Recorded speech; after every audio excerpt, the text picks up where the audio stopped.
Before we start, if you haven't taken the Burnout Audit yet, it's in the show notes. It's a free diagnostic built specifically for the kind of exhaustion that doesn't show up on a performance review. It names what's actually happening underneath the surface, not in a generic wellness way. In a specific, this is what it's costing you way. The link is in the show notes. So I want to ask you something. When did you last feel genuinely confident that your organization is not causing harm to the people who work for it? Not, well, we have an EAP confident, not, we did a well-being strategy, not, we did a well-being survey confident, actually confident. The kind of confidence that would survive a WorkSafe inspection, a work cover claim, or a conversation with a lawyer who specializes in psychosocial risk. Take a moment, actually sit with it.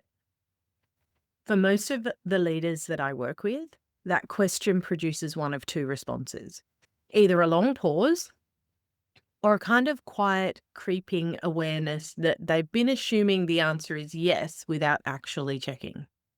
Today, we need to talk about why that matters more now than at any other point in Australian workplace history. Welcome to Unapologetic Edge. I'm Philippa Scott, a psychosocial safety specialist and nervous system informed leadership consultant. And this is the show for leaders and people and culture professionals who want to understand what's going on in their organizations and not just what looks good in a report.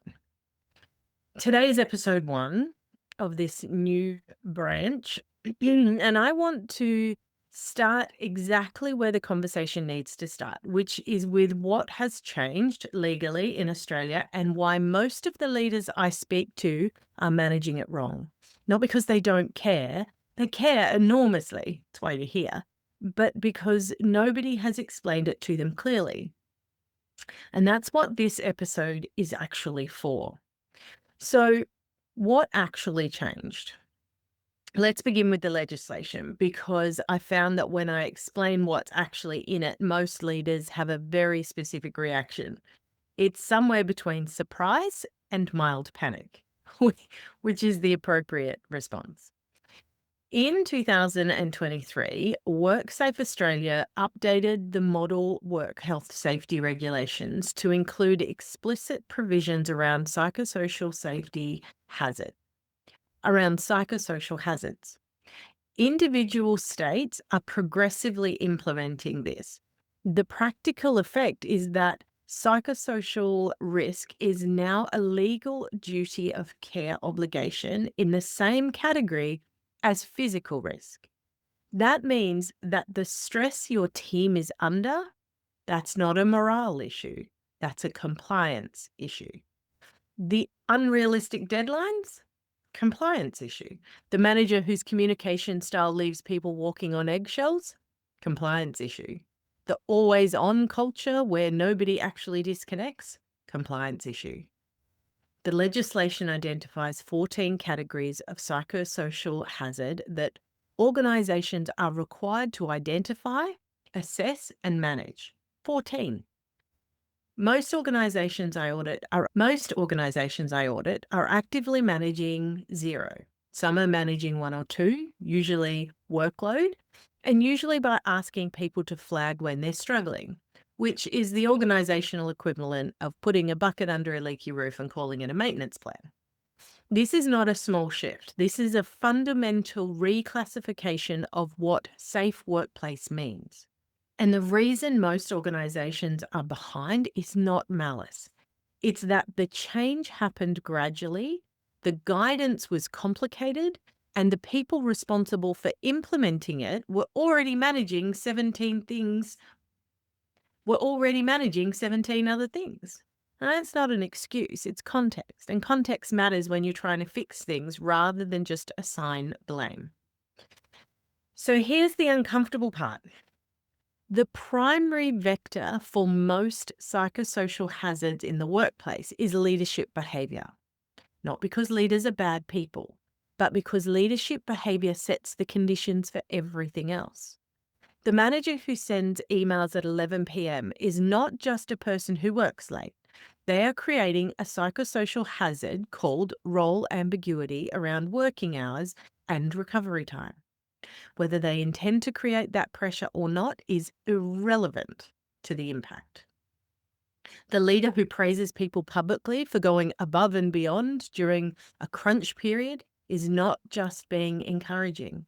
They are reinforcing the norm that extraordinary effort is the baseline expectation. Over time, that becomes a workload and work intensity hazard. The executive who is volatile in difficult discussions is not just someone who needs to work on their emotional intelligence. They are creating a psychosocial hazard called traumatic events and job demands, and their direct reports are managing a threat response every time they walk into a meeting room. None of these people woke up and decided to harm their teams, but intention does not mitigate impact. And under the current legislation, impact is what you are being assessed on. This is why I say that leaders are both the problem and the solution, because the same influence that creates the hazard is the influence that can dismantle it. This is not about making leaders feel bad. It's about making them effective, specifically effective at the part of their job that is now also a legal obligation. So what does this actually look like in practice? What are you being asked to do? The legislation requires a risk management approach, the same approach you'd take to a physical hazard. Identify it, assess it, control it, review it. Identify. So you need to know which of the 14 psychosocial hazard categories exist in your organization, not the ones you suspect might exist, which ones do exist based on evidence, not intuition. Assess. You need to understand the severity and prevalence of each hazard. Who is affected? How often? With what intensity? Control. You need to implement measures that actually address the hazard, not measures that help people cope with it, measures that reduce or eliminate it. There is a meaningful difference. Review. You need to check whether the controls are working and adjust if they aren't. Most organizations have something that looks like this process, but isn't this process. They have an annual engagement survey that captures sentiment. They have an EAP that helps individuals manage distress. They have a wellbeing program that teaches people breathing techniques. None of these things are a psychosocial safety management system. They are individual support mechanisms, and they are valuable, but they do not discharge your legal obligation, and they do not address the structural conditions that are generating the distress in the first place. This is the gap. It's not a gap between organizations that care and organizations that don't. It's a gap between what leaders think they're doing and what the legislation actually requires them to do. I want to leave with you one question to sit with this week. If someone audited your organization tomorrow, specifically against 14 psychosocial hazard categories, what would they find? And how confident are you in that answer? If you're not completely sure, that's not a reason for panic. That's a reason to get specific, because the organizations that are going to manage this well are not the ones that care the most. They're the ones that get systematic about it first. Two things before you go. If this episode has landed for you, share it with another leader or P&C professional who needs to hear it. This is exactly the kind of thing that is easier to raise when someone has already named it.